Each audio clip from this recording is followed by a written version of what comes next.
The importance of a really good proposal is that it's your chance to get them to clearly see how you can help them, what their investment will be, and then of course, how they can get started. That's it. It's those things. How can you help them? How much is it going to cost them? And when can they get started?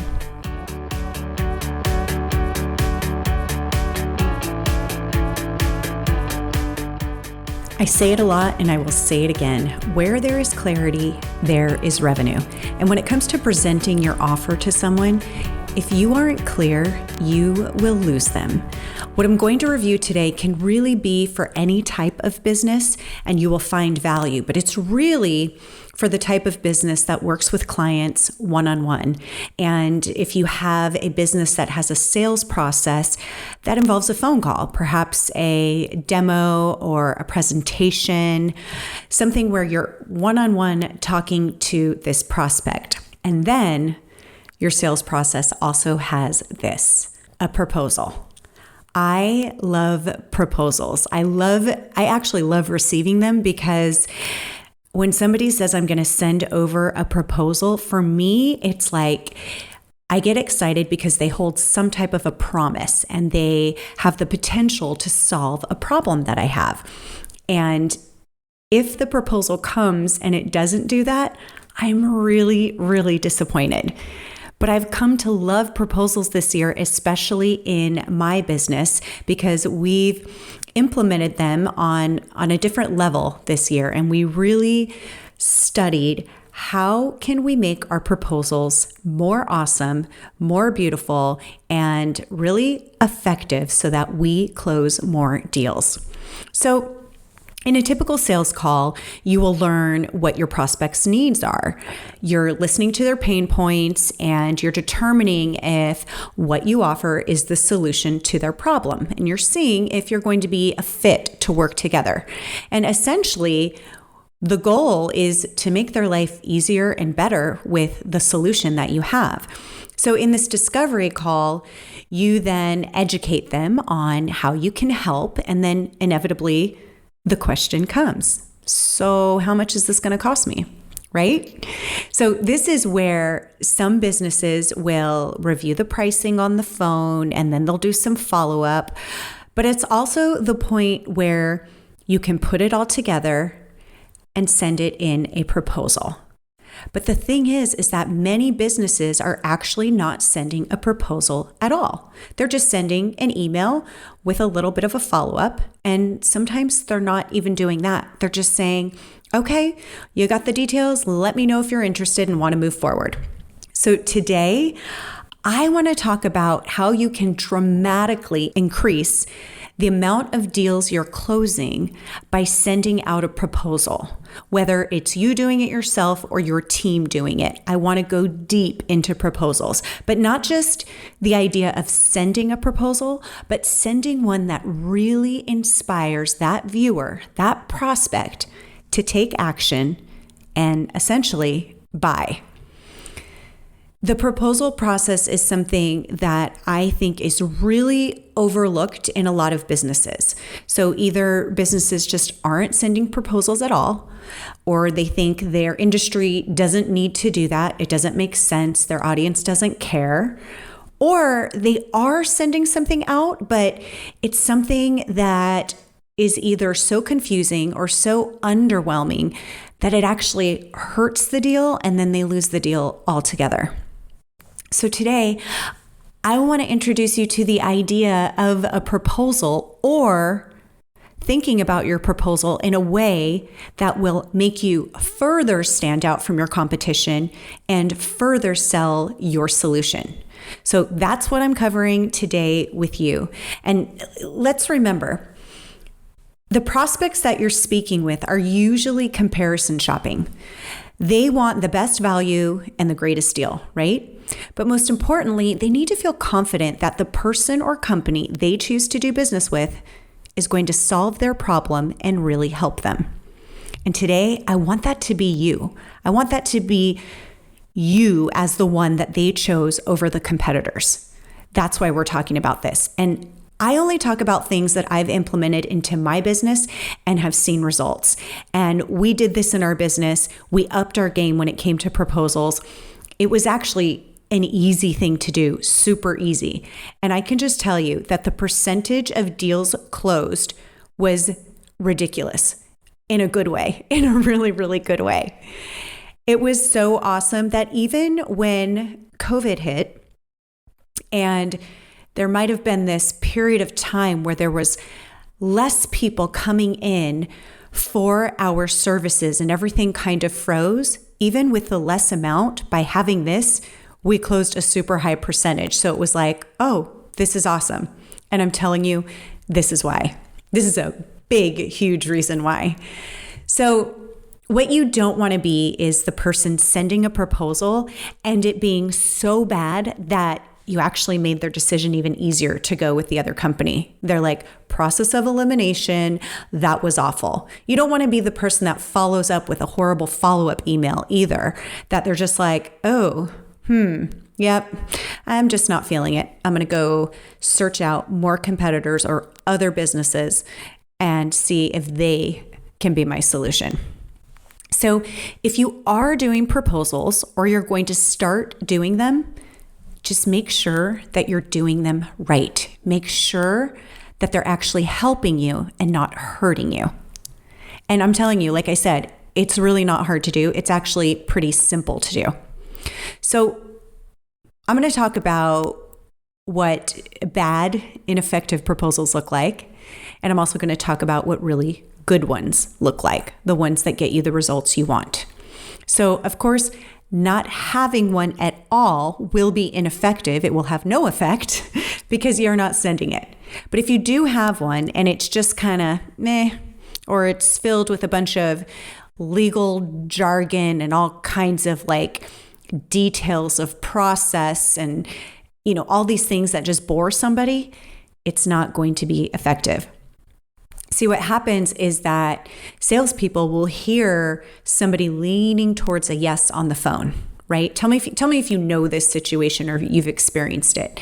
There's a super strong interest on the other line and they're asking for more information. And you're like, yes, okay, they want me to send them something. That means they're super interested. I've got them on the line. I'm so close to closing this deal. They're saying things like they're excited and they think this could work really well for them. And so what many salespeople will do here is they send up their follow-up email and they thank them for their time. And then they do a quick recap maybe of what they discussed. And then it just kind of goes like, hey, let me know if you're interested or want to move forward. And then a day goes by and you either follow up or you don't. Hopefully you are.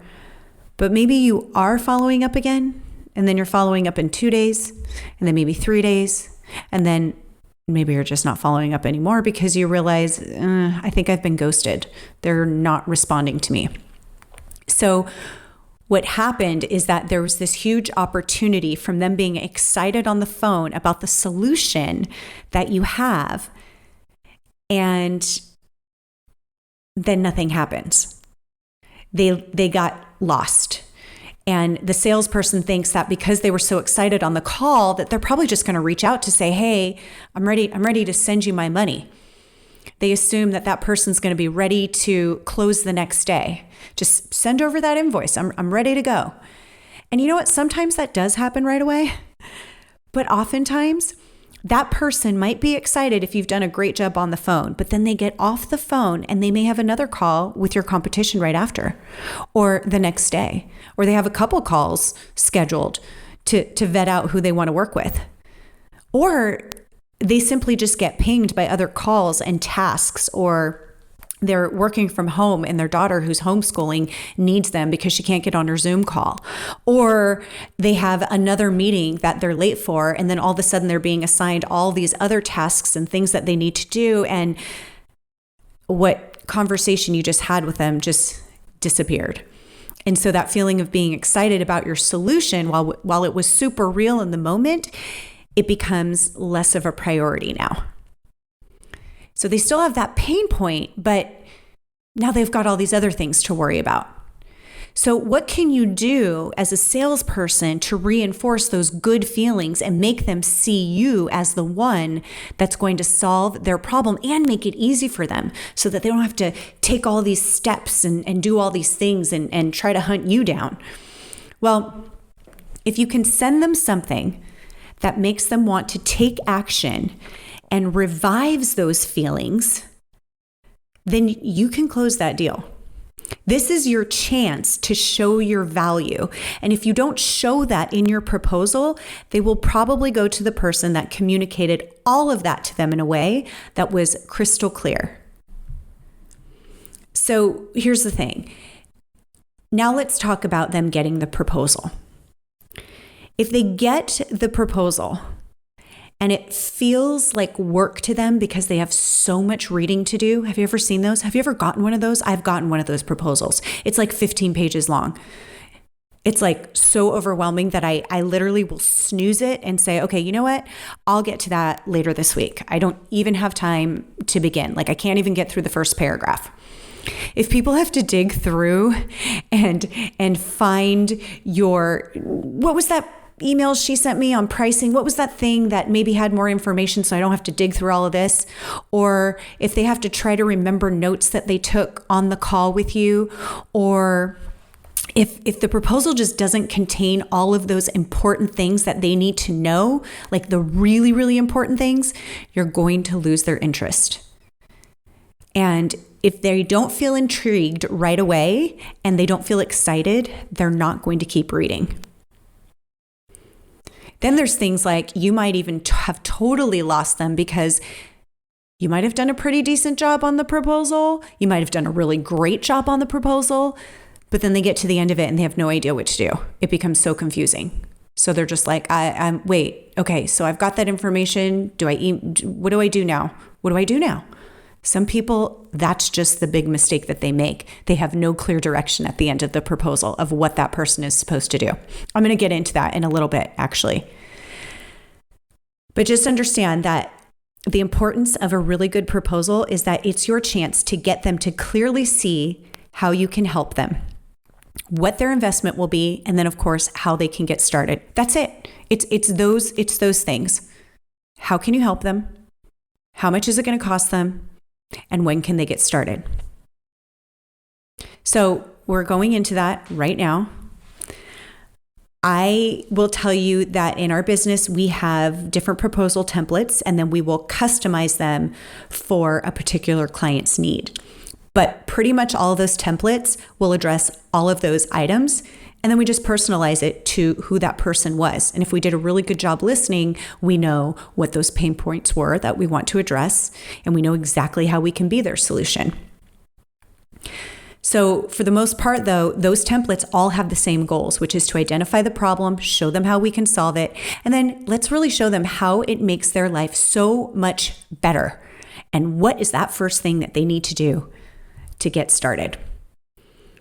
So hopefully you've had a bunch of these points covered in your sales call. But of course, people have to hear things or see things multiple times, right? So now that you've done your call where you discovered all of these things, you have that information, and now you can put it all together in a really neat and tidy proposal. Hey guys, and thank you so much for tuning in to the Backstage Business Podcast. I wanted to let you know that this episode is brought to you by The Draw Shop. At The Draw Shop, we make animated videos that just work.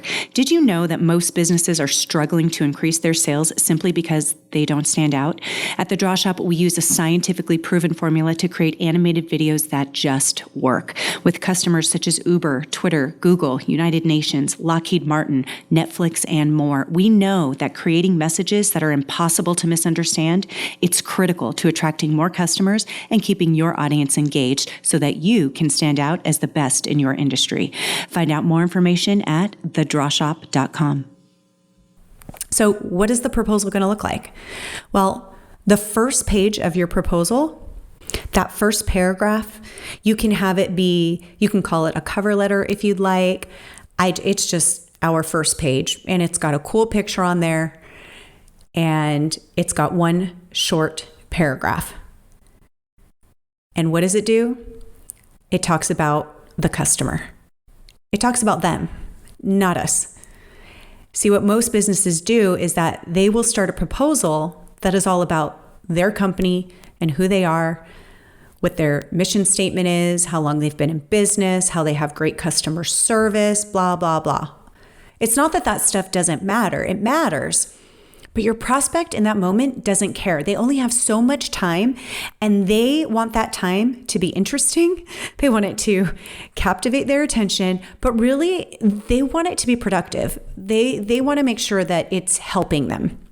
So instead of talking about yourself, talk about the needs and the problem that they divulge to you on your discovery call with them.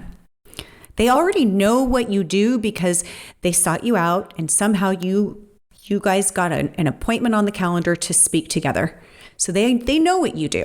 They know about your business. And you had a conversation with them. So remember, you have this very brief moment to get them hooked enough to keep reading. You don't have to rehash who your company is. They already know. Now's the time to show that you were listening and you care. So keep this part super simple and make it about what you can do for them and their specific problem. And this is where you show them that you're super on board with them and you totally have that empathy and you get what they are struggling with. And this is why they came to you to begin with, because they have this struggle. But then when you actually show that you heard it and you understand it, oh my gosh, now you're that much closer. So let me give an example. Let's say you are a CFO for hire, right? And you're trying to take on a new client. So instead of talking about your years of expertise and how much of a family business you are and how at the office you work together so great and that they have this whole team that's going to be behind them and help them, and you give all these good vibes and there's all these great things in your office and just going on all about who you are. They likely already know this because they've researched you just enough to make the call, or they were referred to you. So they know enough to be where they're at right now. You don't need to say all of that. And even more is that they probably just don't care about any of that in this stage of the game. So instead of going through all of that, start the first part with something like, hey, as the owner of your business, we know that your plate is full every day. Having to oversee the tedious tasks of bookkeeping and making sure that you stay on track with budgets is one more thing to deal with that you likely don't enjoy. You need a trusted partner to take that over for you so that you can do what you do best and enjoy more free time without having to worry about all of this money.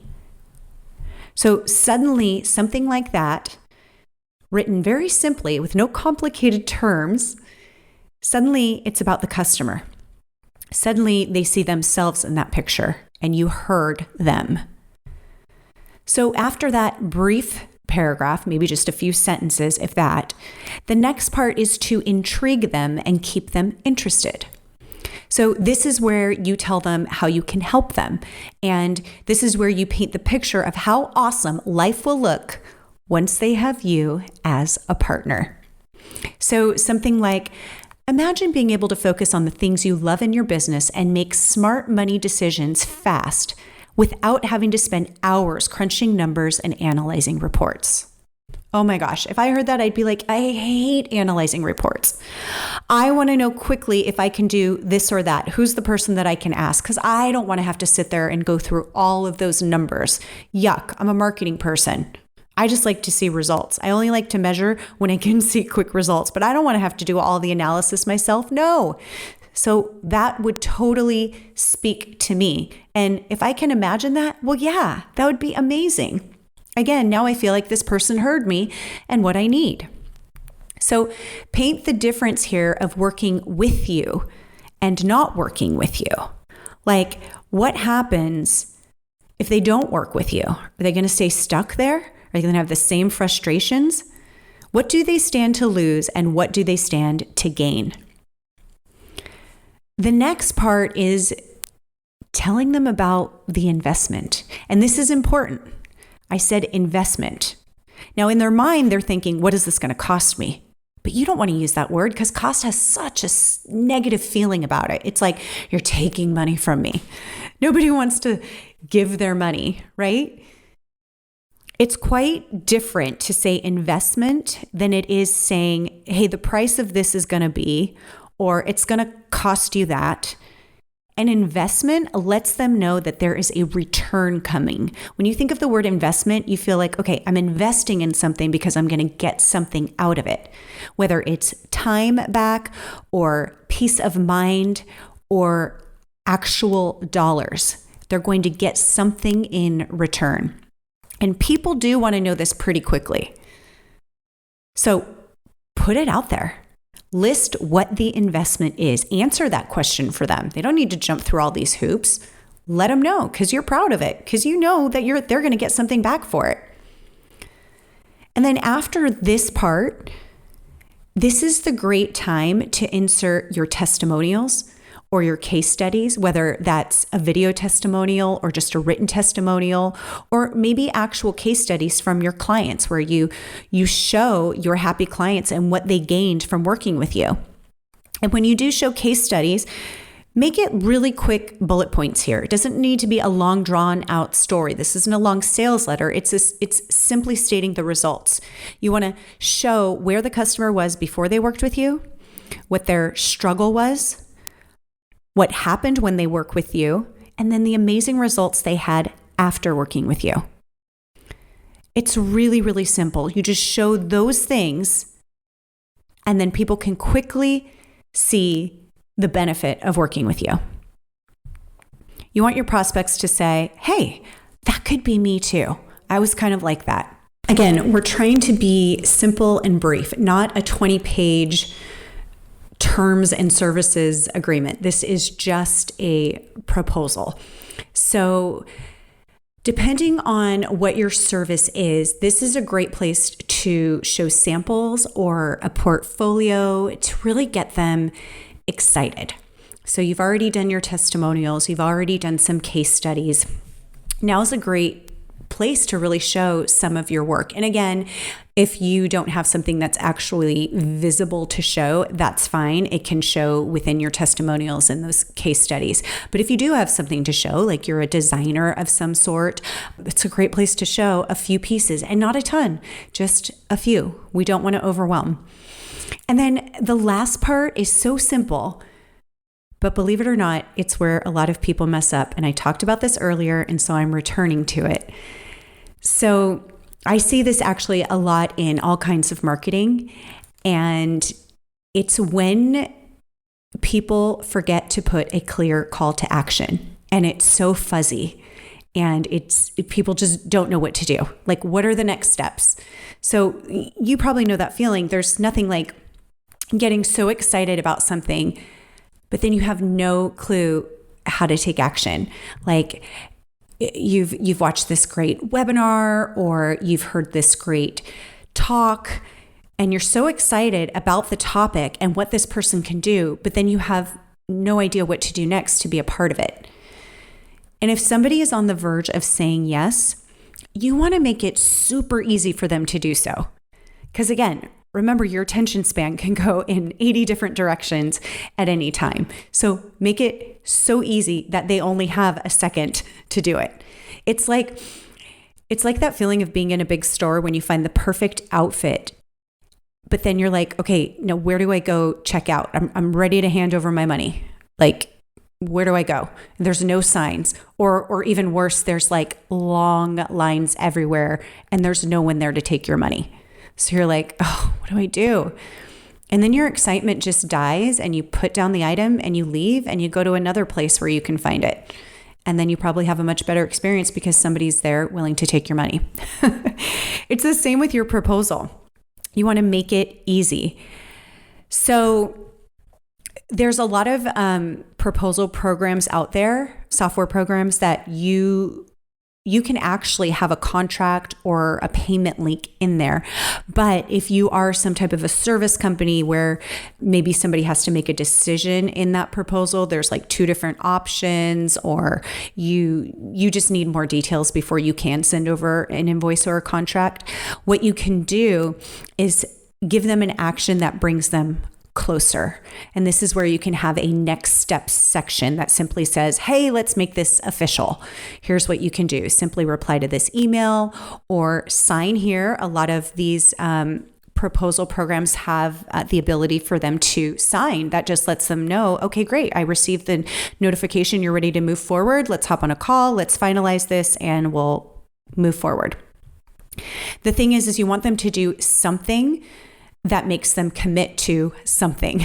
So they have a new level of commitment. They've agreed to the next steps. So now you can get that official contract written up.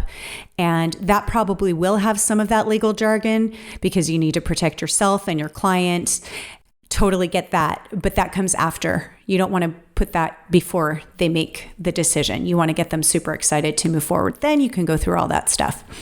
So whether it's you or your team, get on the proposal wagon. I can tell you that it's been awesome for our business. And if you want to know what we use, I will tell you that as well. There are plenty of templates. I think if you do a search online, you can probably find a lot of proposal templates where you can make your own. You can send it in a PDF. You can pop it into an e-signature platform. I mean, there's so many ways that you can do this. We happen to fall really in love with Better Proposals. And if you want to check it out, you can go to thedrawshop.com/proposal and you can get a 14-day free trial. You can actually even get your first month free if you go through our link, thedrawshop.com/proposal. And we love it. There are definitely others out there. We've tried a few. We just really liked this one. The interface was so easy, and I love having things that are just very user-friendly, very intuitive, so that I'm not overwhelming my team with, all this new stuff to try, because I do have ideas all the time that I'm like, hey, let's try this, let's try that. I got to keep it simple. And it really makes it so easy to create a template and then just reuse that template and personalize it, plug in what you need. It also integrates with the various CRMs. So it's awesome. And you can keep track of everything, see when somebody read it, how much time they spent in certain areas. It's been an incredible tool for us. So again, that's thedrawshop.com/proposal. And, with these super simple tips, I really tried to make that as simple as possible. You seriously can dramatically increase the revenue in your business because you're closing more deals. You can have the same amount of leads that you're getting today, and it's okay because your close rate is going to increase. It just sets you up as a pro, and you're just giving the prospect an already amazing experience because you're being super clear with them on how you're going to make their lives better. And that makes them feel good. So they're already off to a great start with you. And that's really a clear standout from your competition. So I'm so happy to spend this time with you today. And you know what? Congratulations on taking this next step to standing out and closing more deals. Till next time. Hey guys, I just want to say thank you so much for listening to this podcast. If you haven't already done so, would you do me a favor and go subscribe and review this podcast? My goal is to continue to deliver you content that will really move the revenue needle in your business and give you up-to-date content on anything else that can dramatically help your business. You can also find us at thedrawshop.com/podcasts, where you can comment on the podcast or contact us directly with any issues you'd like me to address. Thanks again. I really, really appreciate you listening, and I'll see you next time.